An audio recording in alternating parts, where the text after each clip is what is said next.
कहते हैं नानी कुंवारी मर गई और नाती के नौ नौ ब्याह, यानी कि झूठ का पिटारा, चीजों को बढ़ा चढ़ा कर बोलना, यही आदत चीन की है।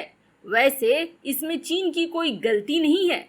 आज तक चीन ने झूठी धौंस दिखाकर दुनिया को डरा कर ही रखा और दक्षिण चीन सागर के कई हिस्सों पर कब्जा कर लिया। लेकिन अब भारत के बारे में उसके थिंक टैंक, उसके विशेषज्ञ जिनपिंग को क्या समझा रहे हैं, जिसके बाद खुद चीन डरने लगा है भारत से। एक समय जिस चीज के लिए चीन ने भारत का मजाक बनाया, अब उसी चीज से चीन डरने लगा है। वहीं दूसरी तरफ भारत के दोस्त इजराइल ने अब चीन के खिलाफ लिया है बड़ा फैसला और लद्दाख में चीनी सैनिकों का बुरा हाल हो रहा है। लड़ाई होने से पहले ही चीन जंग हार रहा है। इसके अलावे बहुत कुछ, आइए जानते हैं इन खबरों को विस्तार से। चीन ने जो सोचा था उससे बिल्कुल उल्टा परिणाम भारत चीन को दे रहा है। चीन एक वक्त ऐसा था जब भारत का मजाक उड़ाया करता था। जब यह तनाव शुरू में हुआ था, शुरुआती दिनों में चीन ने यह कहा था कि भारत को लगता है अपनी ताकत का एक भ्रम हो गया है और जैसे ही भारत चीन के साथ अपनी लड़ाई करेगा उसका यह भ्रम टूट जाएगा। लेकिन अब उसके उलट 35 से 40 दिनों में भारत ने जो ताबड़तोड़ मिसाइलों का परीक्षण करा है वो भी अलग अलग, उसके बाद चीनी विशेषज्ञ सोचने के लिए मजबूर हो गए हैं। यहाँ तक कि भारत ने चीन के S-400 का तोड़ भी निकाल लिया है, जो कि इस वक्त चीन के पास रूस की सबसे अच्छी हथियार मानी जाती है। जब S-400 का तोड़ भारत ने निकाल लिया है तो आप सोच सकते हैं चीन के बाकी हथियारों का क्या होने वाला है, कैसे तोड़ निकाला है और किस तरह से चीन पूरी तरीके से बर्बाद होगा, ये जानेंगे। लेकिन इससे पहले आप ये जान लें कि DRDO ने बड़ा ऐलान करके चीन की चिंता को और भी ज्यादा बढ़ा दिया है। DRDO ने कहा है कि आने वाले 4 से 5 सालों में हमारा मिसाइल का तंत्र इस तरीके का बन जाएगा कि भारतीय सेना किसी भी तरह की मिसाइल मांगेगी तो हम उसे देने के लिए सक्षम होंगे। DRDO का यह ऐलान चीन की नींद हराम करने वाला है। अब चीनी विशेषज्ञ ये मान रहे हैं कि जिस तरह से 35 से 40 दिन में भारत ने ताबड़तोड़ मिसाइलों का परीक्षण किया है, इससे चीनी सेना को सावधान रहने की जरूरत है।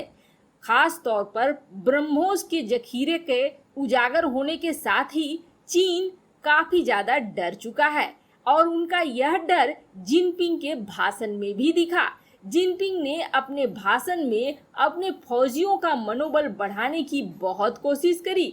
वैसे उनके फौजियों का मनोबल बहुत ही ज्यादा गिर गया है गलवान की घटना के बाद। और अब जो न्यूज आ रही है वह यह है कि भारत ने जो मिसाइलें बनाई हैं उसमें एंटी रेडिएशन मिसाइल और ब्रह्मोस को मिलाकर अगर किसी को टारगेट किया जाता है तो वह नेस्तनाबूद हो जाएगा। यहाँ तक कि चीन का S-400 भी इससे अछूता नहीं है। अगर भारत ब्रह्मोस और एंटी रेडिएशन मिसाइल इन दोनों को एक साथ टारगेट करता है S-400 पर, तो चीन का 80% S-400 नष्ट हो जाएगा। ऐसे में जब S-400 का यह हाल होगा, जो इस वक्त दुनिया की सबसे ताकतवर मिसाइल डिफेंस सिस्टम मानी जाती है, तो बाकियों का क्या होना होगा। इसलिए चीनी विशेषज्ञों की यह चिंता बहुत ही जायज है। वहीं दूसरी तरफ लद्दाख में चीनी सैनिकों का बुरा हाल हो गया है। वन चाइल्ड पॉलिसी चीन को बर्बाद करके ही मानेगी। जो नन्हे मुन्ने राजकुमार हैं चीन के, उनको वह अपनी सेखी बगारी दिखाने के लिए सीमा पर तो भेज रहा है, लेकिन ये लद्दाख की ठंडी हवाओं को झेलने के लिए नहीं बने हैं। ऐसे में अब चीन के सैनिकों के हताहत होने की संख्या बढ़ने लगी है और ठंड का प्रकोप उस पर दिखने लगा है। वैसे तो चीन ने यह भी दावा करा था कि लद्दाख के पास ही उसने इस तरह का कैंप बनाया है और वो भी सारी आधुनिक सुविधाओं से लैस, जिसमें गर्म खाना से लेकर गर्म नहाना और गर्म पानी तक हर चीज मिलेगा। लेकिन ये गर्मी लगता है चीनी सैनिक झेल नहीं पा रहे हैं, क्योंकि उनकी बनावट ही वैसी नहीं है और न ही उनका इस तरह का कोई अनुभव है, जबकि भारतीय सेना के पास सियाचिन का अनुभव है। ऐसे में सीमित संसाधनों के बावजूद भारतीय सेना बड़े आराम से उस जगह पर खड़ी है, लेकिन अभी लड़ाई शुरू भी नहीं हुई है और चीनी सेना गिरना शुरू हो गई है। यहाँ तक कि उन्हें जल्द से जल्द बदला भी जा रहा है, शिफ्ट में उनसे काम कराया जा रहा है, लेकिन ऐसा लगता है कि ठंड का प्रकोप बिल्कुल ही चीनी सेना पर एकदम सटीक पड़ रहा है। वैसे अभी भी चीन के पास वक्त है, वह अपना बोरिया बिस्तर समेट कर हट जाए तो शायद उसकी अंतर्राष्ट्रीय बेइज्जती होने से रुक जाए, लेकिन ऐसा लगता नहीं है। चीन और भारत इस वक्त जिस स्थिति में है, उस स्थिति में लड़ाई तो होकर रहेगी।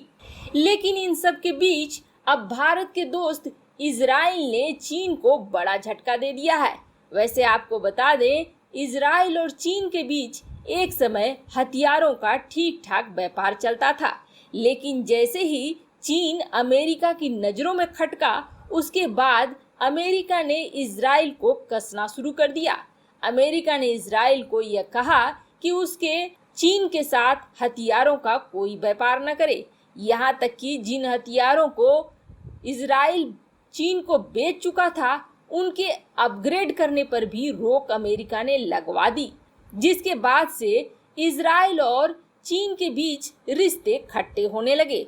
और इन रिश्तों का खट्टापन तब ज्यादा बढ़ गया जब चीन और ईरान की दोस्ती होने लगी, क्योंकि ईरान इजराइल का कट्टर दुश्मन है। ऐसे में अब इजराइल ने भी बड़ा निर्णय ले लिया है। हालांकि अमेरिका पिछले साल से ही इजराइल के ऊपर दबाव बना रहा था, लेकिन अब तक इजराइल ने निर्णय नहीं लिया था। लेकिन अब इजराइल ने भी निर्णय ले लिया है और चीन को अपने देश में 5G टेक्नोलॉजी हुआवे का इम्प्लीमेंटेशन करने से रोक दिया है। दूसरे और आसान शब्द में कहें तो इन दोनों को निकाल कर बाहर फेंक दिया है। अब अमेरिका के बाद इजराइल और बाकी दुनिया के देश धीरे धीरे हुआवे को निकाल कर बाहर फेंक रहे हैं। हालांकि भारत ने अभी तक यह फैसला नहीं लिया है, लेकिन भारत में भी यह फैसला जल्द ही हो जाएगा। जिस तरह से हुआवे और टिकटॉक के साथ पूरी दुनिया बर्ताव कर रही है, उस हिसाब से चीन का टेक्नोलॉजी सेक्टर तो पूरी तरीके से बर्बाद ही हो गया है। ऐसे में अब चीन की बर्बादी निश्चित है, अर्थव्यवस्था के तौर पर भी और रणनीति के तौर पर भी। वैसे आपको क्या लगता है, क्या चीन भारत की शक्ति को जानने के बाद भी लड़ाई कर अपनी बेइज्जती कराएगा? कमेंट कर अपनी राय जरूर बताएं। जल्द मिलते हैं अगले वीडियो में नई खबर के साथ।